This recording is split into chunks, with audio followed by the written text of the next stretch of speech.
கருதப்படுகின்றது.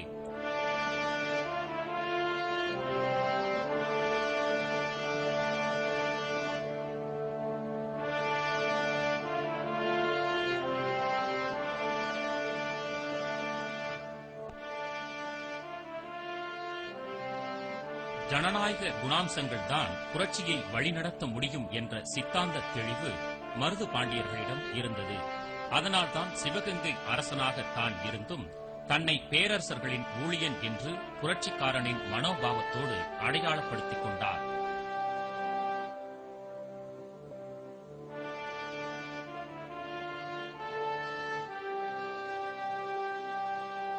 அந்த பிரகடனத்தில் மருது பாண்டியன் தென்னிந்தியாவில் நிலவுகிற அரசியல் சாதுரியமற்ற கொள்கை, குழு கோஷ்டி மனப்பான்மை போன்றவைகளை சுட்டிக்காட்டியிருந்தார்.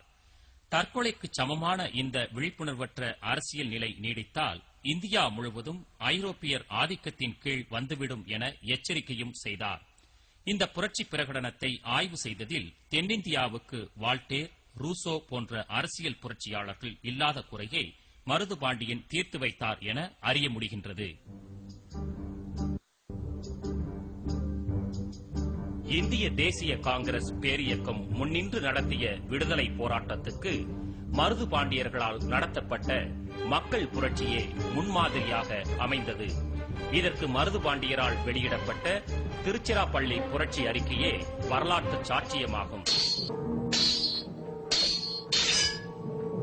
மருது பாண்டியர் நடத்திய கொரில்லா யுத்தத்தை சமாளிக்க முடியாத ஆங்கிலேயர்கள் காளையார் கோவில் கோபுரத்தை தகர்க்க முடிவெடுத்தனர்.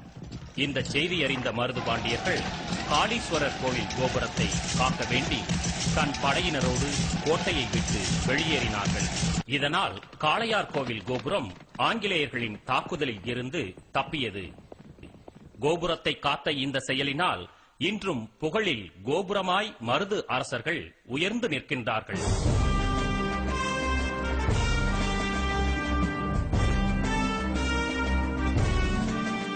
ஏறத்தாழ 150 நாட்கள் மருது சகோதரர்கள் இடைவிடாமல் ஏகாதிபத்திய போரில் ஈடுபட்டனர். மருதிருவரின் தொண்டி கடற்கரை பகுதியை ஆங்கிலேயர் கைப்பற்றினர். கடற்கரை போர் செய்த வீரத்தமிழன் மருதிருவரின் போரும் முடிவுக்கு வந்தது. 4000 பேருடன் பழனி மலைத்தொடரை பிடித்துக் கொண்ட வாய்ப்பேச முடியாத ஊமைத்துறை 51 மைல் தொலைவுக்கு தொடர்ச்சியாக 3 நாட்கள் உணவோ தண்ணீரோ இன்றி போரிட்டுக் கொண்டே பின்வாங்கினார். சின்ன மருது மகன் சிவத்தம்பி தலைமையில் புரட்சியாளர் தாக்குதல் படை தொண்டி வழியாக நாகூர் வரை சென்றது. ஆனால் இந்த முன்னேற்றம் ஆங்கில கேப்டன் பிளாக்பர்னின் தாக்குதலால் தடைபட்டது. ஊமைத்துறை 65 கிளர்ச்சியாளரோடு பிடிபட்டார்.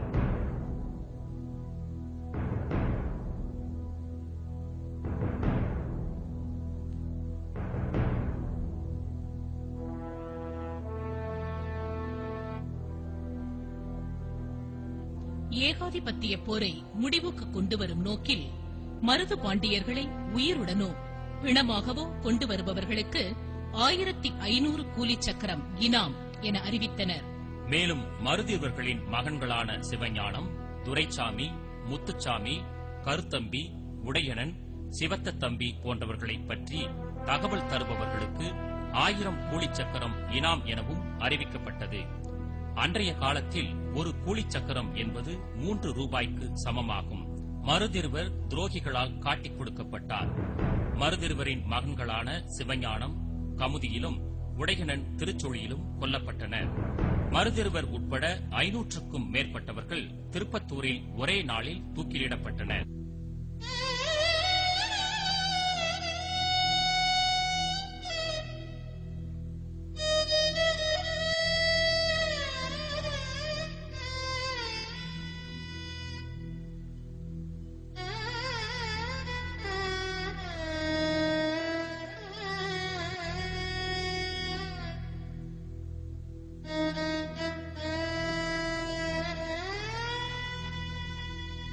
தென்னிந்திய புரட்சியின் சூத்திரதாரியான சின்னமருது பாண்டியன், அவருடைய மகன் சிவத்தம்பி, அவருடைய பேரன் முத்துச்சாமி என மருது பாண்டியரின் பரம்பரையையே ஒரே நாளில் தூக்கிலிட்டுக் கொன்றனர். தூக்கிலிடப்பட்ட மருதிருவரின் முழு உடலும் திருப்பத்தூரிலேயே அடக்கம் செய்யப்பட்டது.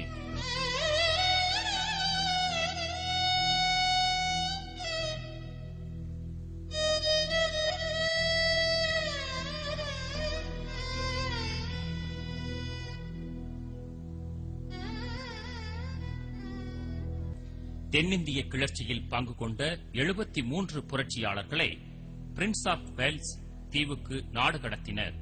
நாடு கடத்தப்பட்ட 73 புரட்சியாளர்களில் 15 வயது நிரம்பிய சின்ன மருது மகன் துரைசாமியும் ஒருவராவார்.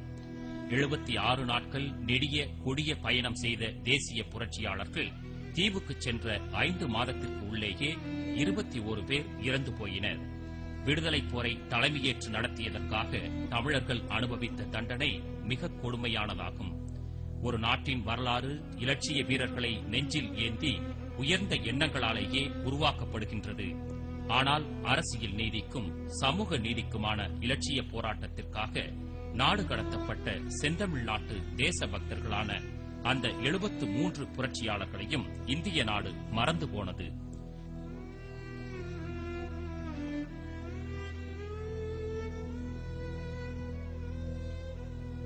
இந்தியாவில் முதல் விடுதலைப் போர் அடக்கப்பட்டது.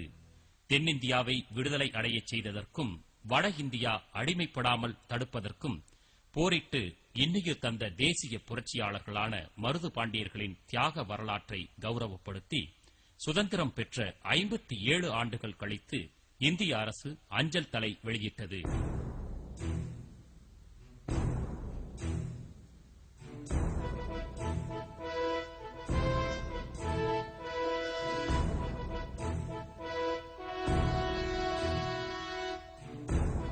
நாட்டுக்காக